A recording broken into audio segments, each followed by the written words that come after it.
Hello and welcome to Our Conversations. I'm Andy Hodges and this is ATM Prime. Now in August 2024, Zimbabwe will host the 44th annual Heads of State Summit for SADC. There's lots of things to be discussed at that summit, ranging from food security, infrastructure. We're also talking about how to generate a collective approach to the drought situation that's affecting Southern Africa, and there's more to discuss. Now, I am now doing a series leading up to the summit. We're going to be talking to all the 16 SADC ambassadors in the country to hear their views about what they expect from SADC and also to talk about the relationships within the bloc. So when I say Moni Mulibwanji, do you know which country I'm talking about? Well, today I have the privilege and pleasure of speaking to the Chargé d'Affaires, Major General Elias Mpaso from the Embassy of Malawi here in Zimbabwe.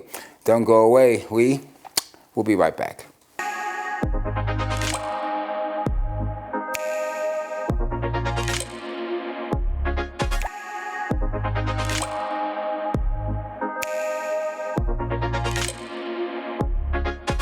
Welcome back. You're watching Our Conversations, and this is ATM Prime. I'm Andy Hodges.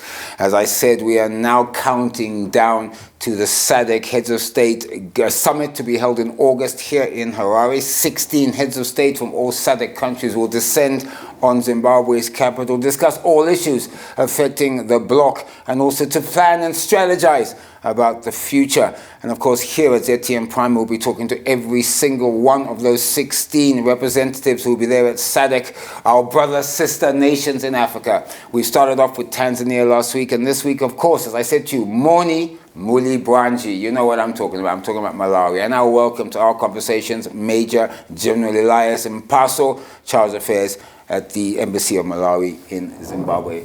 Major General, thank you for talking to us. Thank you for having me. Thank you. Major General, I have to start because I think Zimbabwe woke up, Africa woke up, the world woke up to just this shocking and unexpected news, of course, of the terrible, tragic passing of your Vice President, Chilima. And I must obviously extend to you our condolences as ATM Prime, and I'm sure on behalf of Zimbabweans.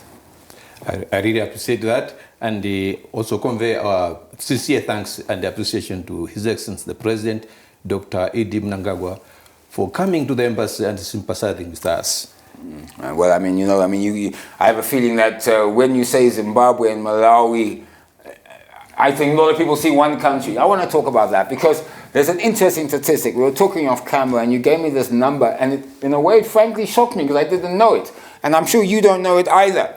There's 15.5 million people in Zimbabwe, roughly, of which 6 million of them can claim some form of Malawian heritage, some form of Malawian background. Can you imagine? 6 million out of 15.5 million are Malawian. Now this talks back to our relationship, all the way going from the Federation of Rhodesia and Nyasha land, if I can go back that far. Obviously the liberation struggle where Malawi, of course, was a huge supporter of the frontline states, and of course ZANU and ZIPRA, and of course the post-colonial era, which we're going through now, in which Malawi and Zimbabwe have stood very closely together as one almost when we are looking at bilateral relations and international relations.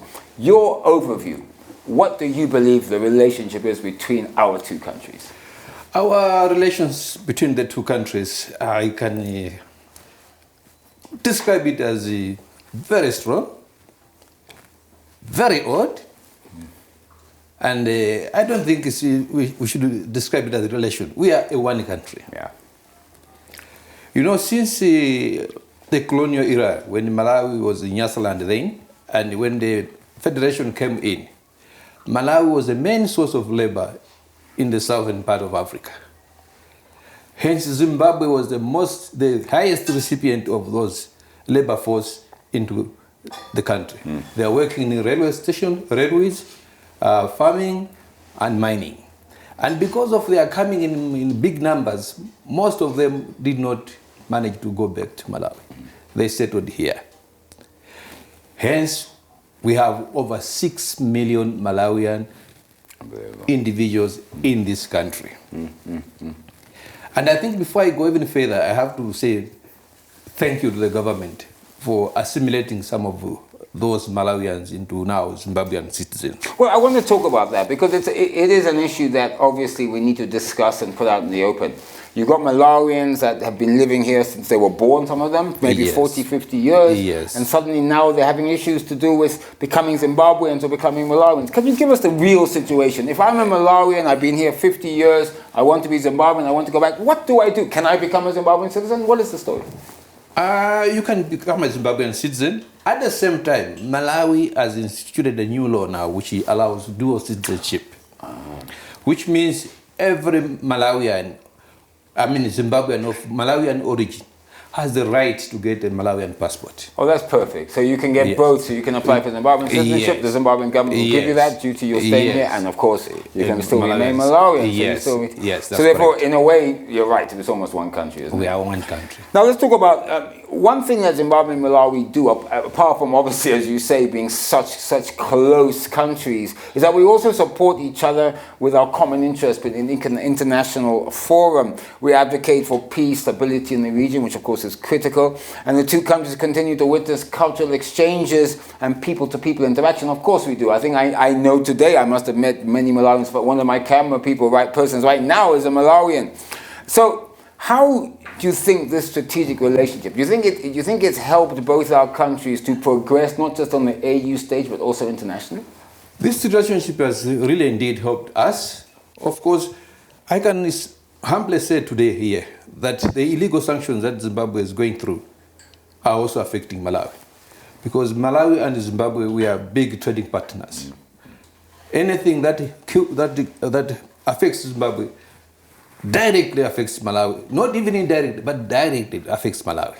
So these illegal sanctions imposed on the country by the West is having a negative impact even on Malawi, include both trade and even transactions. And your president has been very vocal in calling for the removal. Exactly. My president, His Excellency Dr. MacArthur Lazarus Chakwera, is against these illegal sanctions. Because as I said, it's not only for Zimbabwe. Zimbabwe is a hub. If you look at Zimbabwe, Zimbabwe is a hub. All the countries are connected to Zimbabwe. This is the heart of our region. Without Zimbabwe, the region is gone. So any sanction that is imposed on Zimbabwe, whoever is imposing the sanctions must know that they're imposing on the whole region. But that also speaks to, I suppose, and we'll talk about it later, it also speaks to how Africa needs to start making our voice heard in the world. This concept of Africa being a third world continent and someone they shouldn't respect, yet meanwhile, I must be frank, Western countries are coming and taking all our resources for nothing. I think it's about time African nations got together and said, enough is enough. You want to put sanctions on one, you put sanctions on all, you don't do trade with us. I think it's about time. Exactly. What's Pan-Africanism? We have to forge our Pan-Africanism because this war, one country cannot win it. We need to fight as a continent, not as a region, but as a continent. If we want to have a beneficiation of our minerals, we have to start with our own, as a region. This is the way we are going to conduct, not one country, this is the way the country is going to hunt. No, we need to work as an entity. Those who are already developed should pull those remaining behind. I like the mantra that the president brought in Zimbabwe here, which said, leaving no one behind. We should not leave each other behind. As a region, we should move together. As Africa, we should move together. In that way, we will have the benefits of the resources that we have. As I've just said to you sometime, that Malawi is now embarking on mining and tourism. Tourism needs connectivity.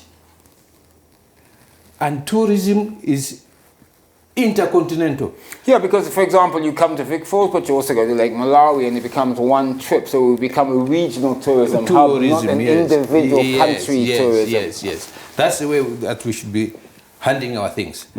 I like the other thing about the gastronomy, the one that initiated by Amai, Dr. Ozilia Mnangagwa. That issue, apart from tourism and the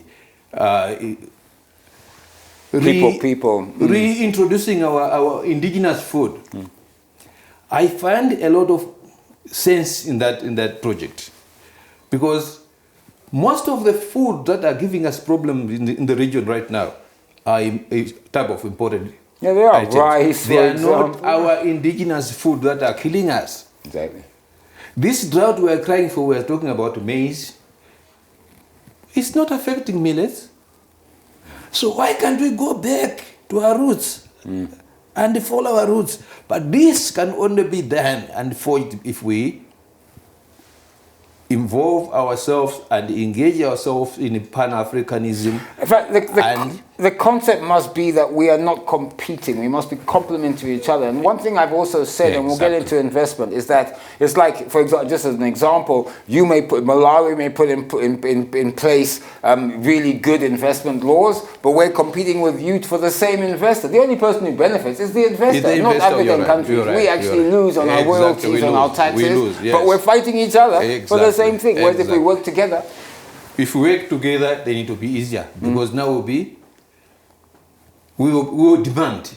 We can put our can put ourselves up front and fight. Yeah. But if we take it individually, we stand to lose. The same way we were talking about the so-called mining, the minerals. If we have got one chartered route of this is the way we're going to sell our minerals, definitely we're going to benefit. 100%. How are the people benefiting with oil? It's the same. Not every country is selling oil on its own. They have a grouping called OPEC. So they sell through that.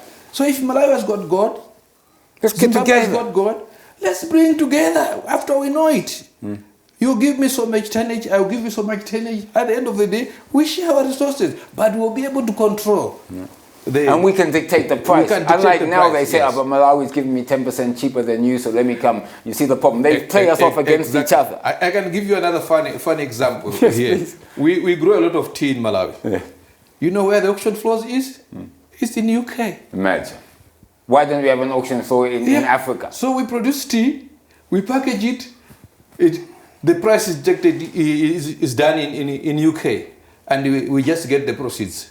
Which means we are not in control of our product. In fact, funny enough, you're taking us down exactly what SADC needs to start discussing at this summit, these sort of issues. Exactly. But before we get there, sir, let's talk about trade. Now, of course, Malawi and Zimbabwe has that strong trade, and I think an invisible trade, of course, is the people. You can't really put a number on it, but it's huge. It's billions of dollars if I wanted to. But let's talk about actual mercantile trade. You've got Malawi exported 31.8 million to Zimbabwe in 2022. The main products were tobacco processing machines, raw tobacco and corn, interesting enough. Over the past 5 years, the exports of Malawi to Zimbabwe have increased 29.2%. It was at 8.82 million in 2017 and it's boosted up to 31.8 million in 2022. Give us your opinions of the inter-country trade between our two nations, and also your ideas of how that trade can grow, the low-hanging fruits, if I can call them that. To me, I find it's fair if you compare to the rest of the region. The trade between Zimbabwe and Malawi is fair. It's fair in the sense that we balance. It's zero, net zero, net in, yes, out. net zero, yes. We balance. And our SMEs are the ones benefiting more from our trade. It is a cross-border type trade. Cross-border, there's a flourishing cross-border, and I can say most of these SMEs are happy. They are happy to trade between each other, mostly Zimbabwe and Malawi, as compared to the rest of the region, which if we emulate and we spread this to the rest of the region, I think we will not be finding a problem. I think what I find fascinating, and I believe as well is something the SADC leaders should talk about, is the implementation of regional value chains. Because it's all well and good me saying to you, what from Malawi can we import into Zimbabwe? What do you want from Zimbabwe to Malawi? We can always have a list, but that may not give us huge trade volumes. But if we got together to start producing, say, raw cigarettes as two countries together and exported together our tobacco, suddenly we're making money. And we mustn't be focusing more on trade between us, but trade that we can contribute together. What are your views on that, sir? I really support that one. And I support this in this, like when I go to issues of minerals. Zimbabwe is already established. You have now an iron processing plant here. Already you are processing gold here. We are mining gold there in Malawi, but we are not processing it, which means we are selling it crude. Which is cheap. Which is cheap. It is up to us now to collaborate with Zimbabwe to bring our minerals to be processed here for the benefit of us in Malawi. Now we're talking cooperation. Yeah, that's cooperation now. Yeah. Because there's no need for us to establish another steel manufacturing company, factory in Malawi. Yeah. We can just move the raw material from there to here. And then the African continent, it will be duty-free, tariff-free. Exactly, so all it tariff-free. is transport costs. Exactly. So why not? We can do it. Because even looking at the other way around, in 2022, we exported 18 million US dollars to Malawi. Again, that was paper containers, which is interesting, 22.24 million. Corrugated paper. Pesticides, 778,000. Over the past 5 years, exports to Zimbabwe to Malawi have decreased, unfortunately. We've decreased 18.7%. It used to be 50 million in 2017, down to 18 million in 2022. Surely that's not a sign that our trade is stagnating, is it? I mean, what do you see that decrease from us to you? It's not really stagnating per se, because if Malawi currently is an agricultural production country, we need a lot of chemicals. Where do you get the chemicals from? It's Zimbabwe, because Zimbabwe is established, has got all those facilities. We have the expertise, In those things, including even fertilizers. We get them from Zimbabwe. So this may not go for a stagnation. If anything, maybe one party is going to lose or some party is going to win. But according to me, Zimbabwe stands to win a lot because it's already established. The industries are already functioning. What we just need to do is revive them, revamp them, and continue the volumes. And I think it's better, and I think I like what you're saying, Major General. In essence, we don't want to export to take over your markets. Again, this is about cooperation. It's about working together as two countries to better our people, because that's all we care about at the end of the day. It's our people, isn't it? Now, look, I mean, our two countries, again, I can't overemphasize how our relationship is so strong between Malawi and Zimbabwe in all sectors, in various sectors. We've got educational exchanges, joint research projects, sports, of course. If I'm not mistaken, one of our top coaches is one you can't lose your championship. In fact, but if I were you, I would deport him, because otherwise Malawi will win the championship. We'll give him citizenship. We'll give him citizenship or make him a Malawian. So there's all of this understanding and cooperation. Can you unpack for us what are you looking forward to on that sort of level outside of trade in terms of between our two countries going forward? Going forward, we envisage these cooperations to continue. We have so many memorandums of understanding between our two countries and in many institutions. Most of them, they need operationalization, that they should start working now, not just papers. And this is what, as an embassy, we are pushing for, that these things should be seen to produce the fruits. Implementation of these MOUs is the most important part. What do they cover? Are you able to tell us? We have several in fisheries, we have agriculture, sports, of course. That's why Pasua is with us now, and we are giving him citizenship. He's not coming back home. He's not coming back anytime soon. Yeah, so in several areas we have education, of course. And I think the only one that I've seen being utilized and giving fruits is education, because now our universities have started talking. We have exchange programs for lecturers, we have exchange programs for students, and so on and so forth.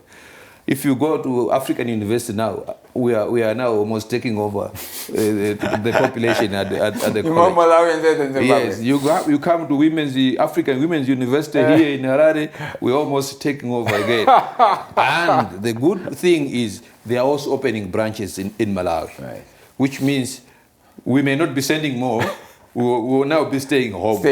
Yeah, just come here probably for graduation and the like. But the education sector, the collaboration is very, very strong, and it's working. I've seen that. Now, of course, SADC countries put together a ministerial committee looking to talk about humanitarian aid in the light of the El Nino drought. Malawi is even more unusual. You've actually had at the same time El Nino and La Nina. Yeah, exactly. Explain to us the impact of drought in Malawi, because we know what it's like in Zimbabwe. Tell us what's happening on the ground. The impact is so severe in the southern part of Malawi, which is, of course, traditionally dry, mostly what we call the lower Shire area. The lower Shire area is towards the Zambezi Valley. This is a very hot place, very fertile, but the rains are usually erratic. So most of the time they are affected by floods because all the water that comes up on the islands, that's the final destination. Unfortunately, this year, the extent of the dry area was almost extended even up to the central region, which is our bread basket. Right. So it's affecting now real food production. Yeah, so it was affecting food production area severely. The opposite, in the northern part of Malawi, it was raining. It has been raining this whole year, heavily, to the point that Lake Malawi, as I'm talking right now, because most lodges along Lake Malawi they were submerged in water. Whoa! Not from the rains from the region, no, but from the East African area. So all the rains from the Mtwara area in Tanzania there, that's their way out. So it had filled up the lake to capacity, to our surprise, without any rains. The lodges were just found themselves hanging like that. So, in Malawi we are lucky because sometimes we have the monsoon winds from the north. We benefit also from the rains from the East African region. And of course our traditional one from the southern part. And this year, in the northern part, we can say it has rained well, but not moderate. I think it was excess. Nice. But was the crops okay in the northern part? So the crops were not very much okay. Okay, all right. So the only crop that we may have in abundance is rice. The beauty is that's also the rice growing area. Rice, because it's one area that we are now a huge importer of rice. $80 million worth of rice a month, apparently. We've started shifting away again from our traditional African grains to start importing stuff we don't grow. Yeah. But we can import Malawi rice, because that's very famous. And it's a nice rice. Very famous. Kilombero rice. Very nice. So let's start importing rice from Malawi. Yes. We shouldn't be importing from foreign countries. I think it's just maybe the aggressiveness of the advertising of the products that. So that's why you find most of the rice that comes to Malawi is not in the supermarkets. Yes, it's in the market because that's where you buy it from. That's the vendors. Because it's distributed by SMEs. Exactly. What we need now is the formal sector to take over the branded products and bring them over. Because most of those rice that are sold in the markets are not branded. They are straight from the farmer to the market. So would you say that Malawi still is, this year at least, particularly because of El Nino or La Nina, is going to be in sort of drought conditions and food security will be a problem for your country? What is the situation? Of course, according to reports that I've been getting, is we still have over 3 to 4 million people who face starvation this season. In fact, your president has declared the national disaster. Yes, because almost 23 districts were affected with the dry spell. Terrible. Yes. Unfortunately, it's the same that because we abandoned our traditional foods. Because if you go to Malawi, we are not all we don't depend on maize, all of us. Food is per region. Yeah, each one has different diet. Most of the northern region, they rely on rice and the plantain. Okay. And cassava. Yes. The central region is predominantly maize growing area because this is semi-arid and so on and so. That's very, very fertile area. That's why we grow a lot of maize. And fortunately, it has never failed us, this region. Even this difficult year, they manage to produce. Yeah, they produce something. So it's a sweet spot. Yes, yes. But now the southern part is now the most difficult area because of the terrain and the like. This is where now Maize, some areas doesn't grow well. Yeah. Maybe you may need cassava. And those hardy yes, crops. How many people do you think are going to be suffering or vulnerable in your country in terms of the drought? Do you have a number? I know ours is between 2.5 and 7 million. We are expecting around 6 million people. Out of how many? Out of 18 million. That's a lot of people. That's a lot of people. Here we're talking about half of our population, of course, possibly, and we can keep going. Zambia, it could just be the same. Exactly. So really, this is in a way turning into a humanitarian disaster. Yeah, that's why the president declared a state of disaster, because these areas that were hit by El Nino are also the densely populated regions. Yes. Malawi, the highest population is in the southern part. I hear you. Followed by a little bit in the south, in the center. So the southern part, where the most people are, is the one that's most affected right now by El Nino and the drought. So that is where you really need to put focus on. And we're just recovering from disaster of Cyclone Freddy. And it's going to get worse and worse, because I'm told that El Nino has moved from once every 10 years to once every 5 years. Exactly. So of course now we're going to have to be really working together as African countries to drought-proof our agriculture. Exactly. Right, I'm talking to Major General Elias Mpaso. He's the Chargé d'Affaires at the Malawian Embassy here in Harare, Zimbabwe. This is our rundown to the 44th Heads of State SADC Summit to be held in Harare in August. We're talking all things Malawi and Zimbabwe. Now don't go away, because after the breather I'll be speaking to the Major General about his expectations, his country's expectations from SADC. What does he think will be discussed there? What are the issues that our regional leaders need to discuss to make sure that the citizens in Southern Africa go from prosperity to prosperity? Don't go away. Our conversations will be right back.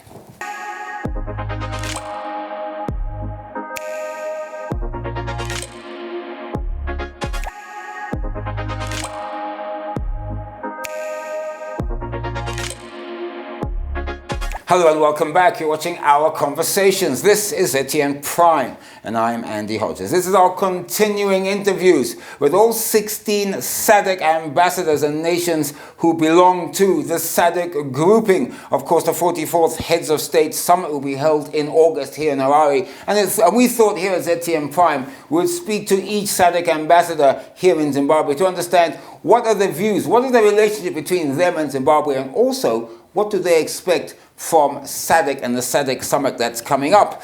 I'm now here with Major General Elias Mpaso. He's Chargé d'Affaires at the Malawian Embassy here in Zimbabwe. Major General, let's get to SADC. 16 countries, 16 heads of state are coming here. From your perspective as Malawi, what would you say should be, let's say, the top 5 agenda items in terms of the heads of state, what they need to discuss that are important? That's a very good question. To me, I think the first, top 5, first they should discuss this emerging issue of El Nino in the region, how we are going to go about it as a region to alleviate the suffering from our people. And from that, I think next, our leaders should also focus on the industrialization of the SADC region, because we need production. And we can only produce if we have got the industries. And our trades, like we have seen, are dwindling because of lack of industries. Most of our industries had wound up. We need to revive them. This should be number 2. Number 3, I think the Pan-Africanism. There are times we look like a divided region. Sometimes we come together, or selected countries that are collaborating with each other. And the West uses that against us, I must be frank. When we're divided, they rule. Divided we stand, we fall. So we are saying, let's discuss as a region. When something is coming up, it should be a regional issue, not one individual projecting this, another one projecting this. At the end of the day, we will not be able to meet. We will be moving in parallels. And that's my one thing that I would like my leaders to discuss. Sincere cooperation. By sincere cooperation, I mean there should be no hidden agendas or no hidden items that, no, this one I can't tell my neighbor. I'll do this without my neighbor. This we should avoid it. We have seen in the West what has happened in ECOWAS. It's the same. ECOWAS is breaking apart now because of individualized thinking. So, and a third one, I think our leaders should review their agriculture policy. Agriculture policy and land management. These ones, I think we are lagging behind. Despite that we have prime land and everything, utilization of the land, to me, is not that efficient. Oh, I agree with you, sir. I mean, in fact, even our Minister of Agriculture in Zimbabwe says that the majority of our land is not being used, and worse, almost 90% of our water resources are not being used at all. Exactly. We have enough water for 2 million acres, but we're only irrigating almost 200,000, and that is actually, frankly, ridiculous. Yes. The fifth one is I would like my leaders to discuss about infrastructure development, because it's only good infrastructure development that will enhance our development, one of which is connectivity. Our roads were last touched some time back. We have nightmares in some parts of the region when I tell you, I once tried to drive to Malawi and the road seems like across the border. Yeah, that's it. I will not mention the areas, but you can just imagine. Yeah. You can just imagine that. It is high time our leaders look at these most important routes that are connecting us. Because if you look, I look at Zimbabwe, as I've said, it's like a heart. All the main routes to the region passes through Zimbabwe. If these main routes, the so-called M1s, what, N1 or something, are looked after and made to be robust throughout the region, the year, I think our development will be easier achieved. You know, I'm just thinking this through, because I know Zimbabwe, Malawi, tobacco is very there grown. There's crops, various similar crops that we grow. You know, in my brain, I'm thinking that, you know what, why are we trying to, as you said earlier, Major General, why would we set up a tobacco facility in Malawi when we can centralize it in Zimbabwe? All the tobacco comes here, Exactly. We distribute. If there's something that Zambia is good at, we put a central hub there, we do it in Malawi and so forth. In other result, instead of us trying to compete and put millions of dollars into each country for the same thing, let's operate as if we are one country, different people, but one country, but the same people as well. And I think that's what I would rather love if the leaders could discuss something like that. Because it makes no sense that you have an tobacco auction flow in Harare, tobacco auction flow in Mozambique, tobacco auction flow in Zambia. That's why there's now smuggling of the products. Yeah. Because they say, these guys are buying a good price, I would rather take my products there. But if you get a nice price? Yeah, and you not stop the farmer. No. You find ways and means of making sure that he makes even illicit ways of taking away that product. And who is the loser? It's the producing country. It's true, and the farmer. Yeah, and the farmer. Day. So if we collaborate, even the prices will be the same. I want to talk about regional integration in terms of transportation. I think it's important. I know Malawi, Botswana, and Zimbabwe are talking about expanding the rail network. I think Malawi, as well, being landlocked, also has a similar issue to Zimbabwe. We're having to import most of our fuel. We have to import a lot of our products, which of course puts a huge price and a cost on our economies. How do you see the industrialization agenda and also this expansion of the trade routes, whether it be road or rail? Do you think that that is something that the leaders need to talk about? How can we seamlessly integrate our system so that trade can flow properly and easily? I think the first one, as you have rightly said, is the infrastructure development. Like, I can give a good example of Malawi. Malawi, as a landlocked country, we rely on 3 corridors. We call them 3 corridors.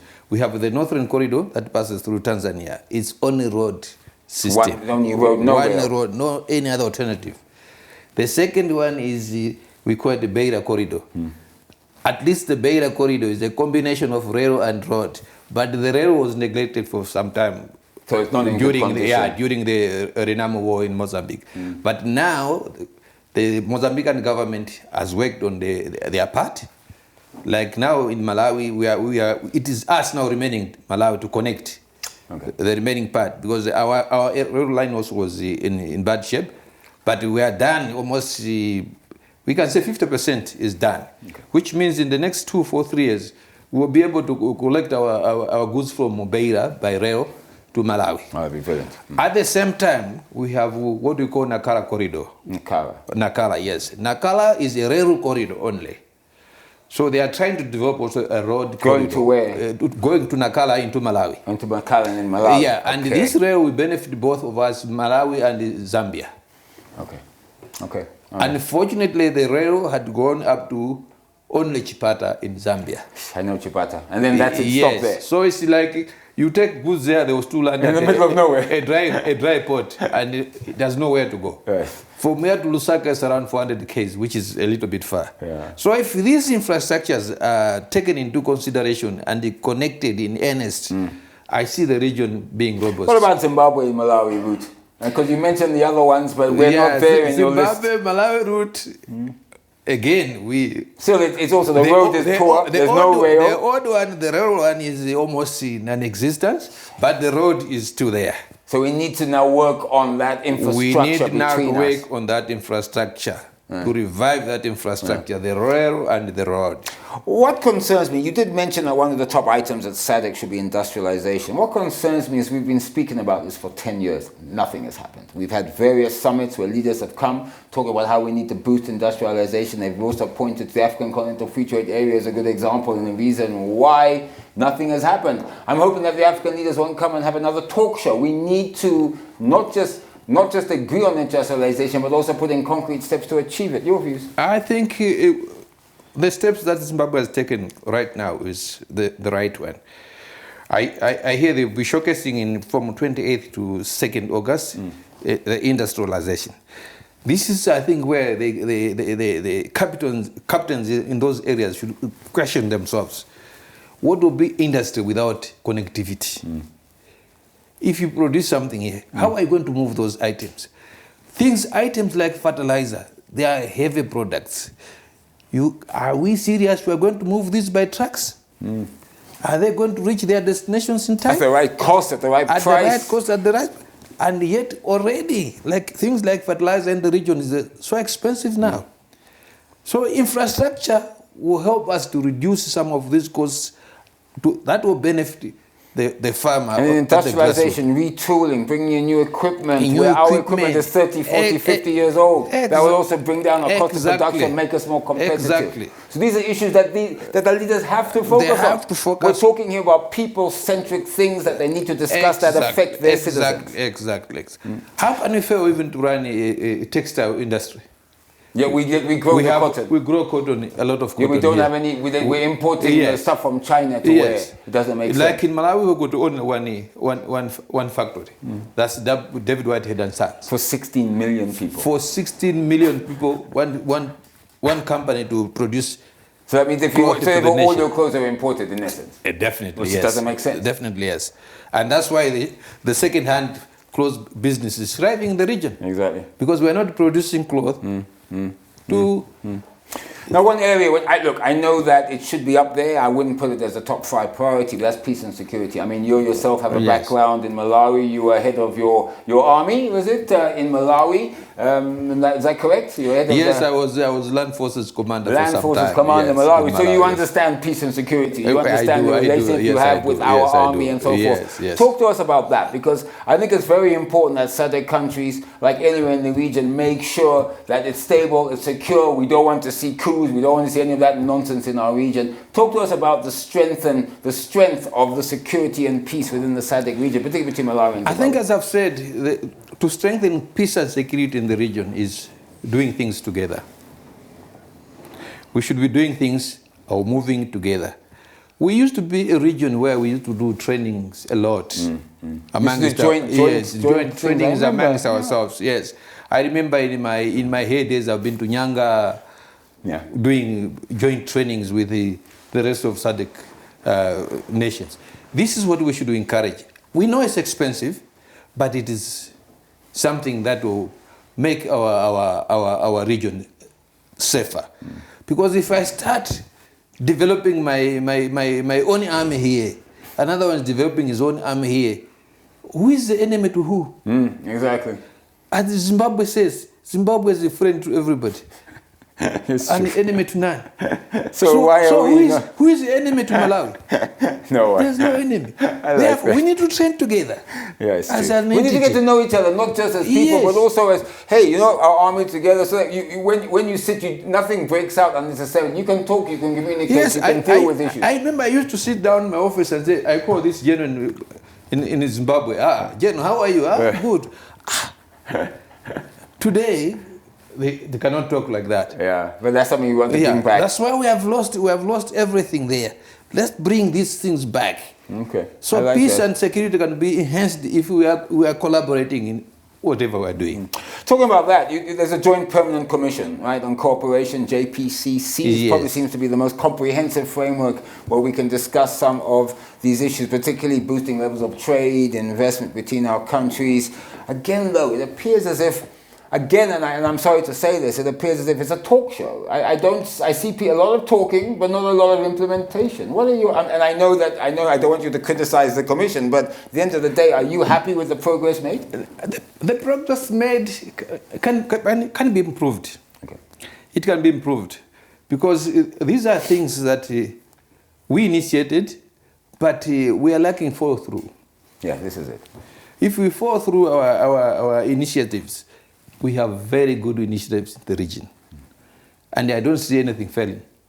So this is what you yourself are pushing for? Yes, that's why we are here as an embassy, to push those things that they should come back to normal. Let's get these done. Let's not just put them on paper. Put things on paper. You have nice things, but it doesn't matter. So like an embassy, we call it a matrix of all MOUs. We follow through all MOUs. This MOU, we haven't seen any action happening. So we normally write to them and tell them, hey, what are you doing with this?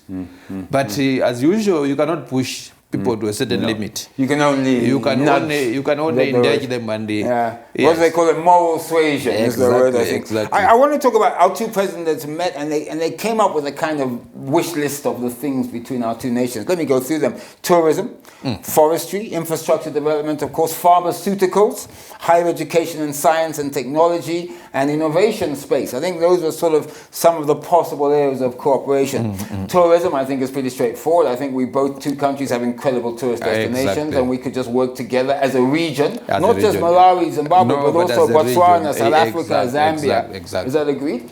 What about forestry? Forestry is interesting. Do you have a big forestry industry in Malawi? Oh, I think I should say that's where we are lacking. That's where we have lost it out in Malawi. Okay. Our forest acreage has diminished to an extent that nobody can believe it. Deforestation? Yes, deforestation.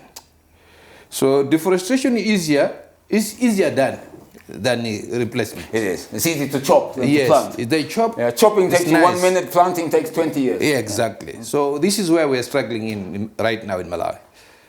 Most of this affected region, the southern region, if you go there, it's mostly bare. I have to bear witness. There's nothing I can hide. And of course, that's terrible when the rains come, it washes away the topsoil. So it's contributing to soil erosion, contributing to even soil warming, and so on and so forth. So with these environmental changes and so on and so forth. So your president must be very keen on implementing SDGs and making sure environmental concerns. I mean, that must be one of his priorities of your government. That's why I'm fighting for the infrastructure. Because they may say that we cannot bring in a lot of cooking gas because we need trucks and so on and so forth to bring it. I said, put up the rail lines, bring in gas. If you bring more, it will be cheaper. And people will desist from cutting unnecessarily all these trees. Probably we can recover.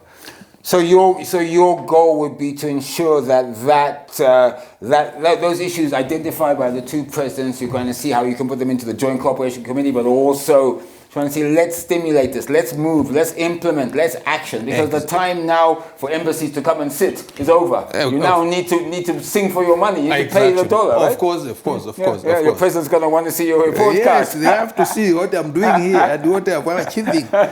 So these are some of the areas that I want to achieve. Tell me, what can we learn? Do you think there's things that there's always things we can learn from each other? What do you think the top issues we can learn? Malawi can learn from Zimbabwe. Zimbabwe can learn from Malawi.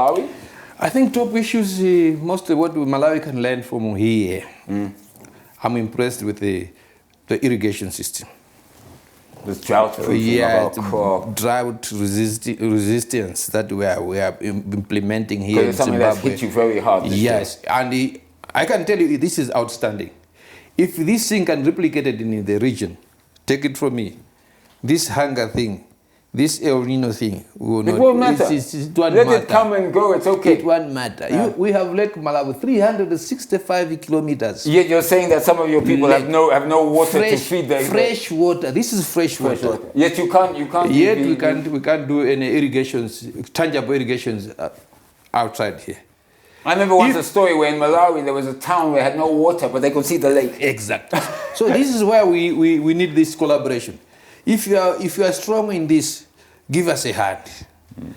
And our governments should also look at incentives of these people who are coming to invest in such infrastructures. These issues of taxes and so on and so forth, I think they are not worth it right now.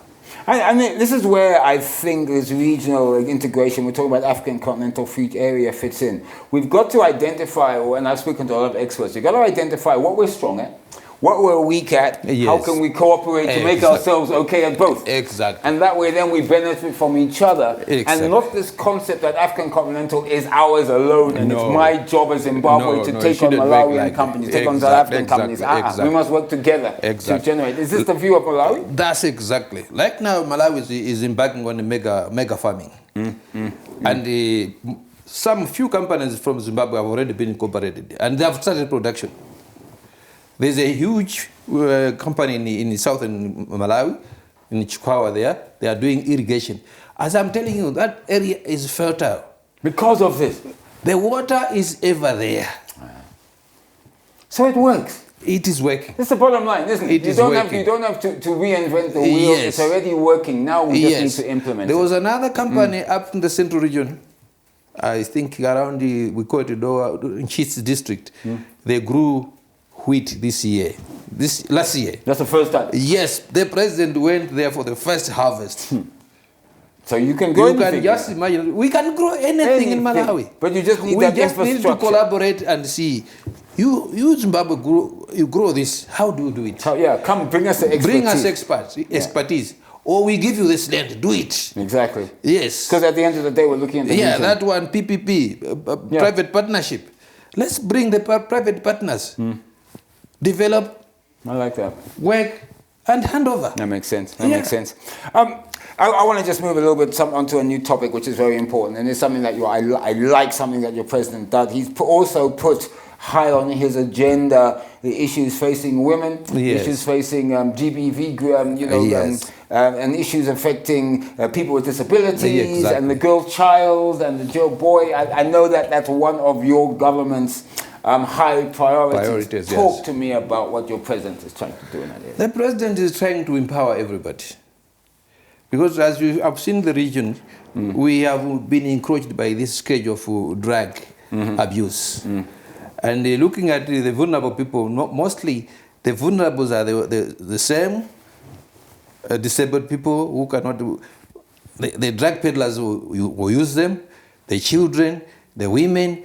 These are the most vulnerable characters that the president is focusing on and say, I don't want this grouping to be affected more. Because you also have, like us, a drug issue here in Malawi, so you need to deal with that. But you also need people who are vulnerable, are more vulnerable. We need to look after protect them for that. That's why the president introduced a special ministry for that.